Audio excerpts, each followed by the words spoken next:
সুপ্রিয় দর্শক আসসালামু আলাইকুম, কেমন আছেন আপনারা? নিশ্চয়ই ভালো আছেন। আজকের ভিডিওতে আপনাদের সবাইকে স্বাগত জানাচ্ছি। আজকে আমি আপনাদের সাথে শেয়ার করব নবম মাস, সামনেই ডেলিভারি ডেট। কারো হয়তো আর দুদিন আছে, কারো এক সপ্তাহ আছে, কারো 15 দিন আছে।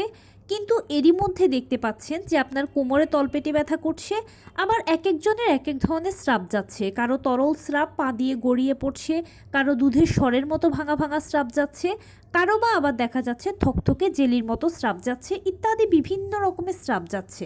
এখন এগুলো কিসের লক্ষণ? এগুলো কি নর্মাল ডেলিভারির লক্ষণ কিনা নাকি অন্য কিছু বুঝতে পারছেন না? এটা নিয়ে আপনারা অনেকেই আমাকে প্রতিদিন প্রায় প্রশ্ন করেন। তো এই কমন প্রশ্নটার উত্তরই আজকের ভিডিওতে দেওয়ার চেষ্টা করব। চলুন মূল ভিডিওতে যাওয়া যাক।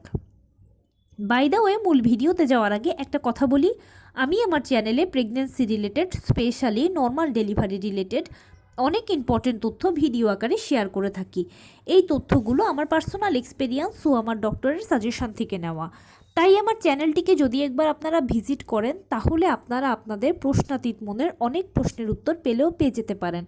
আমন্ত্রণ জানাবো আমার চ্যানেলটিকে একবার ভিজিট করে দেখার জন্য। এবারে চলুন মূল আলোচনায় যাওয়া যাক। আমি শুরুতেই বলেছি আজকে আলোচনা করব নবম মাস, সামনেই ডেলিভারি ডেট। কারো দুদিন আছে, কারো এক সপ্তাহ আছে, কারো 15 দিন আছে। কিন্তু বিভিন্ন ধরনের স্রাব যাচ্ছে। তরল স্রাব, জেলিস মতো স্রাব, কিছু স্রাব পা দিয়ে গড়িয়ে পড়ছে, দুধের স্বরের মতো ভাঙা ভাঙা স্রাব। এদিকে কোমরে আবার তলপেটেও ব্যথা আছে, ব্যথাটা কখনো পায়ের দিকে ছড়াচ্ছে। এ অবস্থায় কি করবেন? এগুলো কি নর্মাল ডেলিভারির লক্ষণ কিনা, না অন্য কোনো কিছু, নাকি কোনো বড় ধরনের সমস্যা? চলুন জেনে নেওয়া যাক এগুলো কিসের লক্ষণ। দেখুন, আমরা সবাই জানি যে নর্মাল ডেলিভারি হচ্ছে একটা প্রাকৃতিক পদ্ধতি। আর প্রাকৃতিক সব কিছুই কিন্তু সরাসরি সংঘটিত হয় না, বা সেটা হওয়ার আগে কিছু সাইন বা কিছু সিমটম আমরা সবসময় দেখতে পাই। যেমন ধরেই প্রকৃতিতে বৃষ্টি হয় না, বৃষ্টি হওয়ার আগে কিন্তু আকাশে মেঘ হয়, মেঘটা ঘন কালো হয়, বজ্রপাত হয়, হালকা বৃষ্টি, মাঝারি বৃষ্টি, এরপরে ভারী বর্ষণ হতে শুরু করে। ঠিক একই রকমভাবে এখানে নর্মাল ডেলিভারি প্রক্রিয়াটাও হচ্ছে এরকম। আপনি এখন আপনার মধ্যে ডেলিভারি ডেটের আগে যে লক্ষণগুলো দেখতে পাচ্ছেন, বা এই যে লক্ষণগুলো কথা আমি বলে এসেছি, এগুলো যে দেখতে পাচ্ছেন, এগুলো কিন্তু নর্মাল ডেলিভারিরই লক্ষণ। নর্মাল ডেলিভারি হওয়ার আগে কিন্তু এরকমটা হয়। যদি আপনি নিজের মধ্যে এই লক্ষণগুলো দেখতে পান, তাহলে আলহামদুলিল্লাহ ধরে নিতে পারেন যে আপনার ডেলিভারিটা নর্মালি হতে যাচ্ছে, যদি ফাইনালি সব কিছু ঠিকঠাক থাকে।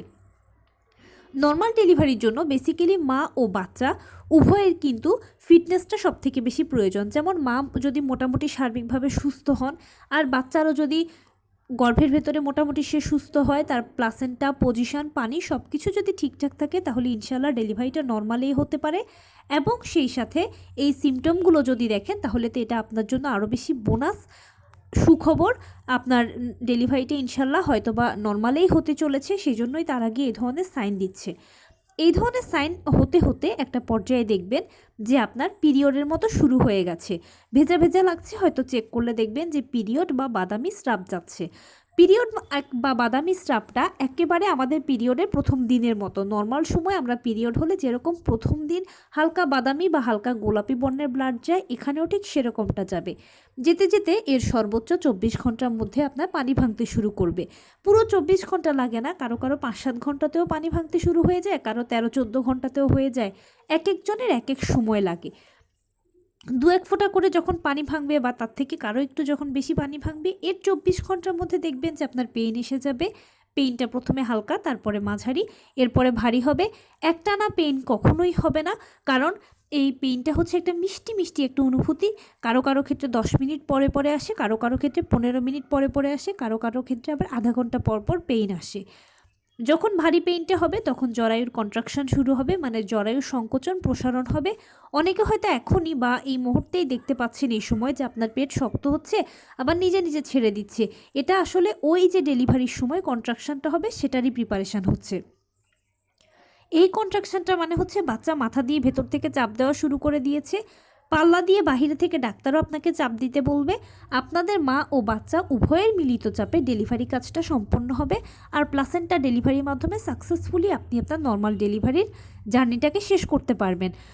37 সপ্তাহ থেকে 40 সপ্তাহ হচ্ছে নর্মাল ডেলিভারির আদর্শ সময়। নবম মাসের এই 37 থেকে 40 সপ্তাহের মধ্যে যে কোনো সময় আপনার ডেলিভারিটা হয়ে যেতে পারে। এবারে কারো 37 সপ্তাহে হয়, কারো 38 সপ্তাহে হয়, কারো 39 সপ্তাহে হয়, কারো 40 সপ্তাহে হয়। তাই ডেলিভারির পূর্বে আপনি যদি এই জিনিসগুলো দেখতে পান নিজের মধ্যে, তাহলে আলহামদুলিল্লাহ ধরে নেবেন আপনার ডেলিভারিটা নর্মালে হতে যাচ্ছে। এখানে আমি আরেকটু বোনাস ইনফরমেশান দিই। অনেকের দেখা যায় যে এক্স্যাক্ট ডেটটাতে ডেলিভারি হয় না। যেমন আপনি কনসিভ করার পরে ডাক্তার আপনাকে যে ইডিডি বা এক্সপেক্টেড ডেলিভারি ডেটটা দিবে, সেই সম্ভাব্য তারিখে আপনার ডেলিভারি নাও হতে পারে। আপনি যদি মনে করেন যে আমার সম্ভাব্য তারিখে তো আমার ডেলিভারি হলো না, অথচ এই লক্ষণগুলোও দেখলাম, তার মানে আমার মনে হয় নর্মাল ডেলিভারি হবে না, এটা কখনোই ধারণা পোষণ করবেন না বা এই ধরনের টেনশনও করবেন না। কারণ একটা ডেট পার হয়ে যাওয়া মানেই হচ্ছে সিজার নয় বা নর্মাল ডেলিভারি হবে না, সেটাও নয়। একটা ডেট পার হয়ে গেলে আপনার ডাক্তার আপনাকে আরও এক্সট্রা 7 দিন সময় দেবে। তবে অবশ্যই আপনি তখন ডাক্তারের কাছে যাবেন, নিজে নিজে কোনো পরামর্শ বা সিদ্ধান্ত কিছুই নেবেন না। ডাক্তারের কাছে গেলে আপনার ডাক্তার আপনাকে আরও 7 দিন এক্সট্রা সময় দেবে। এর মধ্যেও আপনার ডেলিভারি হয়ে যেতে পারে। তবে ওই 7 দিনের মধ্যেও যদি না হয় তাহলেও চিন্তা করবেন না, কারণ এরপরে ডাক্তারের কাছে আবারও যাবেন।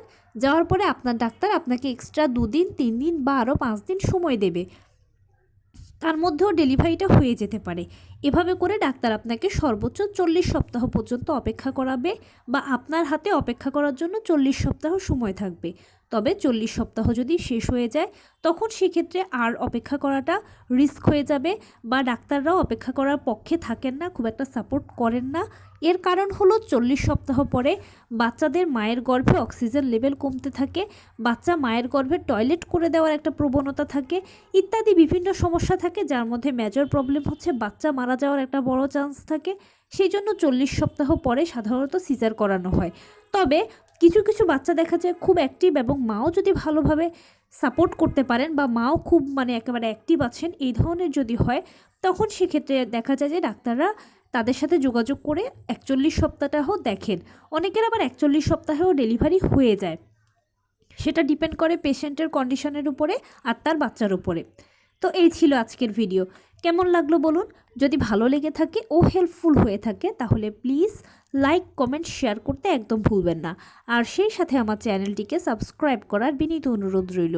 পাশে থাকা বেল আইকনটি ক্লিক করে দেবেন যেন আমি ভিডিও আপলোড করার সাথে সাথে আপনারা নোটিফিকেশান পেয়ে যান।